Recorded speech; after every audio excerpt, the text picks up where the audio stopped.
Sanjeev Kapoor Khazana மூலமா கீதா அவங்க எல்லாரையும் அன்போடு வரவேற்கிறேன். இன்றைக்கி நான் என்ன பண்ண போகிறேன்னா வெஜிடபிள் குருமா. ஸோ முன்னாடி நம்ம என்ன பண்ணலாம், அடுப்பை ஆன் பண்ணிக்கலாம். எல்லாமே நம்ம அப்படியே ப்ரௌனாக ஆக்க போகிறது இல்லை, அந்த சூடு மட்டும்தான் படணும். ஏன் தெரியுமா, அப்போ தான் நல்லா அந்த மசாலா நல்லா வாசனையாக கமகமன் இருக்குங்கிறதுக்காக தான் லேசாக அதை சூடுபடுத்துகிறோம் நம்ம. ஸோ முன்னாடி நம்ம என்ன பண்ணலாம், ஒரு ஸ்பூன் தனியா போடலாம். அடுத்தது போட வேண்டியது உடச்ச கடலை. ஸோ 2 டீஸ்பூன் பொட்டுக்கடலை போடுறேன். அடுத்தது போட போகிறது ஏலக்காய். ஏலக்காய் வாசனைக்காக போடுறேன். ஸோ 2 போட்டால் போகிறோம். அடுத்தது கசகசா. ஸோ நான் இது 1 டீஸ்பூன் போட்டிருக்கேன். அடுத்தது போடுறது சோம்பு. சோம்பு ஜீரணத்துக்காக போடுறேன் அண்ட் வாசனைக்காகவும் போடுறேன். ஸோ 1 ஸ்பூன் சோம்பு போட்டாச்சு. அடுத்தது நீங்கள் இதுக்கு என்ன பேர் சொல்லுவீங்கன்னு எனக்கு தெரியல, இது ஜாதி பத்திரி நாங்களாம் சொல்லுவோம். அதனால் எதுவுமே கொஞ்சம் நிதானமாக போட பாருங்கள். இதெல்லாம் கொஞ்சம் பெரட்டி விடலாம் இப்போது, ஏன்னா ரொம்ப இதாகிடும் நமக்கு. ஸோ இதெல்லாம் கொஞ்சம் பெரட்டியாச்சு. இப்போ நான் என்ன பண்ண போகிறேன்னா, இந்த அடுப்பை அணைச்சிட போகிறேன். ஏன்னா எனக்கு இதுக்கு மேலே சூடே வேண்டாம். பாக்கி எல்லாமே நம்ம போட போகிறது எல்லாமே இதாகணுங்கிற அவசியமே கிடையாது. அதனால் அடுப்பை அணைச்சிடுவோம் ஃபஸ்ட்டு. அடுப்பை அணைச்சாச்சு. இப்போ போட போகிறது ஜீரகம். 1 ஸ்பூன் கூட போடலாம், இல்லை அரை ஸ்பூனும் போடலாம். நான் 1 ஸ்பூன் போடுறேன். அடுத்தது கிராம்பு. என்றைக்குமே குருமா, பிரியாணி, எந்த மசாலா பண்ணுறனாலும் ரத்த சோகைக்கு ரொம்பவே நல்லது. அதனால தான் அது யாருக்குமே நேராக சாப்பிட பிடிக்காது. அதனால தான் போடுறோம். நம்ம 4 போடுறேன், நான் 4-5 போடுறேன். உங்கள் இஷ்டத்துக்கு நீங்கள் போடலாம். மிளகு நல்ல உரப்பை கொடுக்கும். அடுத்தது பச்சை மிளகா, நமக்கு வாயில் அம்பிடாமல் இருக்கும். பச்சை மிளகா 4-5 போட்டிருக்கேன். இஞ்சி உங்களுக்கு தேவையான அளவு போட்டுக்கலாம். ஜாஸ்தி போட்டாலும் குருமா இன்னும் கமகமன் தான் இருக்கும். பூண்டு இது ஆப்ஷன். ஸோ நான் இதையும் போட்டுற போகிறேன். நான் பூண்டு நிறையா போடுறேன், ஏன்னா ரொம்ப உடம்புக்கு நல்லது. எல்லாமே நான் போட்டாச்சுன்னு நினைக்கிறேன். ஸோ எல்லாத்தையும் ஒரே ஒரு வாட்டி கிளறிடலாம். இப்போ கடைசியாக நம்ம ஆட் பண்ண போகிறது என்னென்னா தேங்காய். சில பேருக்கு கொஞ்சம் ஜாஸ்தி குவான்டிட்டி பண்ணுறச்சே என்னென்னா ரொம்ப ஓடுற மாதிரி வந்துடுது, கொஞ்சம் இதுவாக இருக்குது அப்படின்னு ஒரு பயம் இருக்கும். அதுக்காக நீங்கள் என்ன பண்ணணுன்னா, கொஞ்சம் முந்திரி போட்டிங்கன்னா அந்த மாதிரி பயமே வேண்டாம் உங்களுக்கு.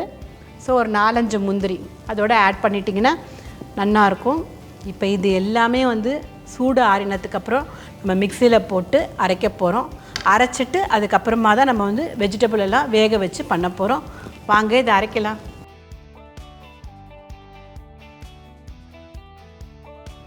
நம்ம குருமாவே கொஞ்சம் கிரேவியாக தான் பண்ண போகிறோம். அதனால் தண்ணி போட்டாலாம் பயப்பட வேண்டாம், ஜாஸ்தியாகவே போடலாம்.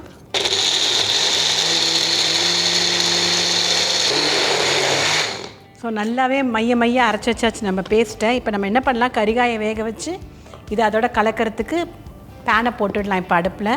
இப்போ நம்ம முன்னாடி வெங்காயம் தக்காளியை வதக்கிக்கலாம். ஸோ முன்னாடி கொஞ்சம் எண்ணெயை விடலாம். முதல்ல வெங்காயத்தை போட்டுடலாம். வெங்காயம் நல்லா கோல்டன் ப்ரௌன் ஆகணும், அப்போ தான் நல்ல வாசனையாக இருக்கும். அதனால் கொஞ்சம் நல்லா கோல்டன் ப்ரௌன் ஆகட்டும், நம்ம வெயிட் பண்ணலாம்.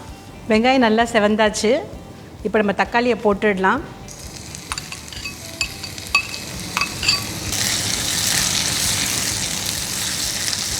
ஸோ இப்போ நம்ம வேக வச்சுருக்கிற கறிகாயெல்லாம் ஒன்று ஒன்றா போட ஆரம்பிச்சிடலாம். பீன்ஸ் போட்டிருக்கேன் நான். உருளைக்கிழங்கு உங்களுக்கு வேண்டானா அவாய்ட் பண்ணிவிடுங்க. அடுத்தது காலிஃப்ளவர், ப்ரோக்கோலி கூட போடலாம், ரொம்ப நல்லது உடம்புக்கு. அடுத்தது கேரட்டு.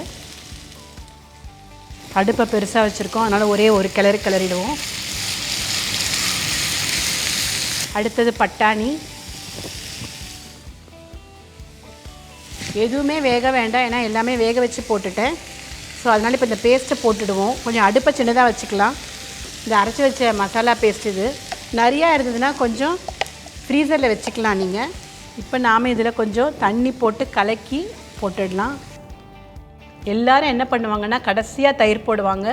ஆனால் நீங்கள் அப்படி பண்ணாதீங்க. கடைசியாக தயிர் போட்டிங்கன்னா ஒரு புளிப்பு தன்மை வராது. அதனால் என்ன பண்ணணுன்னா, இந்த மாதிரி மசாலா போட்ட உடனே ஃபஸ்ட்டு எடுத்து தயிரை விட்டுடணும்.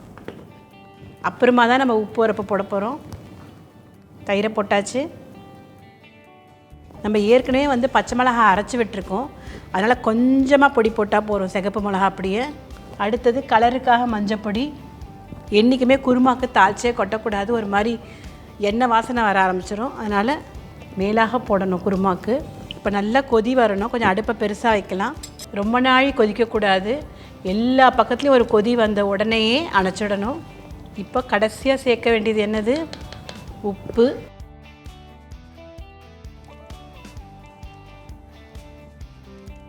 ஸோ இப்போ என்ன பண்ணிடலாம், எனக்கு கருவேப்பிலை பிடிக்காது குருமாவில் போட்டால், அதனால் நான் கருவேப்பிலை போடலை, வெறும் கொத்தமல்லி மட்டும்தான் போட போகிறேன். அடுப்பை அணைச்சாச்சு, கொத்தமல்லி போட போகிறேன்.